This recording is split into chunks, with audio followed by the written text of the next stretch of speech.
Everyone. आज हम अपने सिंपल प्रेजेंट इंडेफिनिट टेंस को उर्दू में समझेंगे बिल्कुल अच्छे से, उन लोगों के लिए जो बिल्कुल इंग्लिश नहीं जानते और कोशिश करते हैं इंग्लिश को सीखने, समझने और बोलने की। ओके, तो हमें याद रखना है कि हमारा सिंपल प्रेजेंट इंडेफिनिट टेंस कहाँ यूज़ होता है, कहाँ इस्तेमाल होता है। हमें इतना बड़ी डेफिनेशन नहीं देखनी है, हम सिर्फ कुछ पॉइंट्स को नोट करके रखेंगे जब हमें किसी की आदत बयान करनी हो। सेकंड, जब हम सेंटेंस या जुमले में ता है, ती है, ते है, ये लास्ट में देखें, ठीक है। और कभी कभी यूनिवर्सल ट्रुथ, मतलब जो बातें हमेशा सच होती हैं वो हो, तो हम simple present indefinite tense use करते हैं, ठीक है। अब हम इसको बनाते कैसे हैं ये देख लेते हैं। तो इसको हम 4 पैटर्न पे बनाते हैं: assertive sentence, negative sentence, interrogative sentence, more interrogative sentence. सबसे पहले बात करते हैं असर्टिव सेंटेंस की। तो assertive sentence means simple sentence, जहाँ हम सिंपल जुमला बोलते हैं। जैसे मैं किताब पढ़ती हूँ, वह खत लिखती है। लास्ट में देखिए आपको क्या आ रहा है, ता है, ती है, ते है, ठीक है।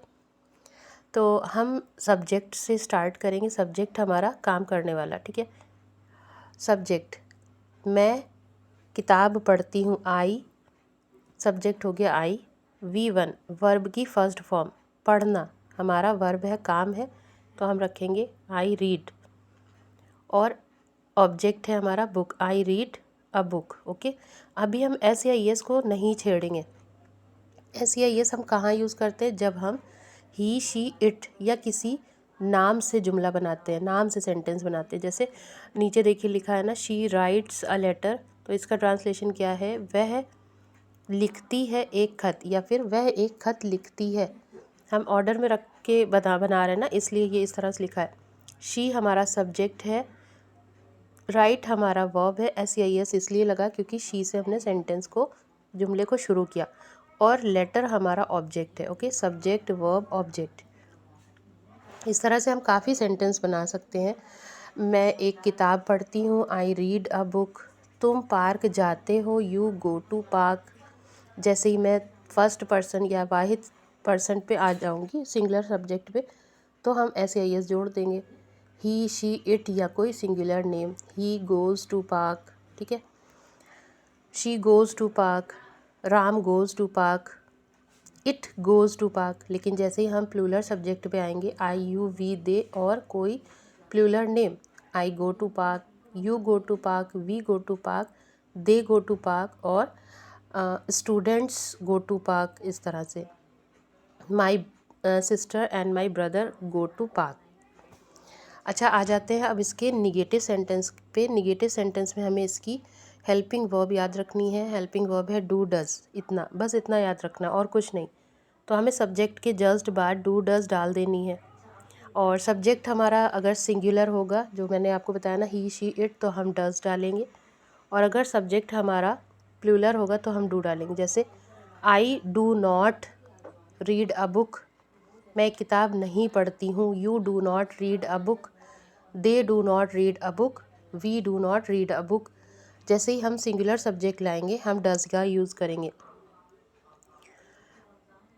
He does not read a book, वह एक किताब नहीं पढ़ता है। She does not read a book, वह किताब नहीं पढ़ती है। My sister does not read a book, मेरी बहन एक किताब नहीं पढ़ती है, ठीक है। ये इसका निगेटिव पैटर्न है। अब आ जाते हैं अपना इंट्रोगेटिव पैटर्न पे, सवालिया जुमला। सवालिया जुमला में हमें क्या करना होता है कि स्टार्टिंग में हम हेल्पिंग वर्ब को रख देते हैं। डू डज हमारी हेल्पिंग वर्ब है। आपने निगेटिव में डू डज जिसके साथ यूज़ किया है, इंट्रोगेटिव में भी डू डज उसी के साथ यूज़ करेंगे। जैसे I do not read a book, मैं किताब नहीं पढ़ती हूँ, तो उसको सवालिया बनाएंगे do I read a book, ठीक है। Do I read a book. Does she read a book, does she write a letter, क्या वो एक खत लिखती है।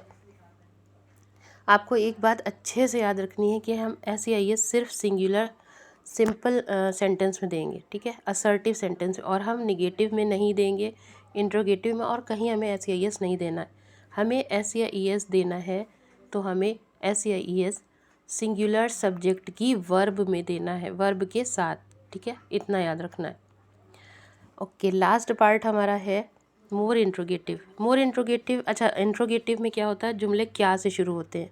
क्या वो एक खत लिखती है, does she write a letter. क्या मैं एक किताब पढ़ती हूँ, do I read a book. लेकिन जैसे ही मोर इंट्रोगेटिव पे जाते हैं ना, तो डू और डज हमारा आएगा, लेकिन सेंटेंस कैसा होगा, जुमला कैसा होगा, जो भी क्वेश्चन वर्ड होगा, क्या, क्यों, कब, कहाँ, कैसे, ये सेंटेंस या जुमले के बीच में आएगा। जैसे मैं कहूँ मैं एक किताब कहाँ पढ़ती हूँ, मैं एक किताब कब पढ़ती हूँ, क्यों पढ़ती हूँ, ये सब बीच में आ रहा है।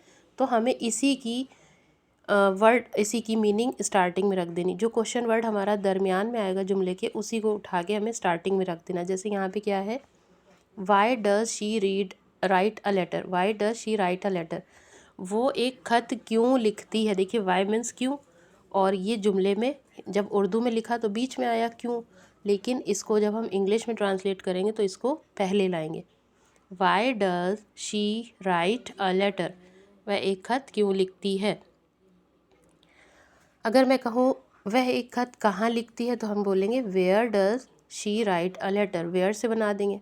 ठीक है, तो जो भी आपको क्वेश्चन वर्ड होगा आपका सेंटेंस में, वही उसकी इंग्लिश हम शुरुआत में रख देंगे। ओके, और मुझे ये भी बताना है इसमें कि अगर आप प्लूरल सब्जेक्ट यूज़ कर रहे हैं तो वहाँ पे डू रखिए। मैं एक खत क्यों लिखती हूँ, why do I write a letter. तुम एक खत क्यों लिखते हो, why do you write a letter.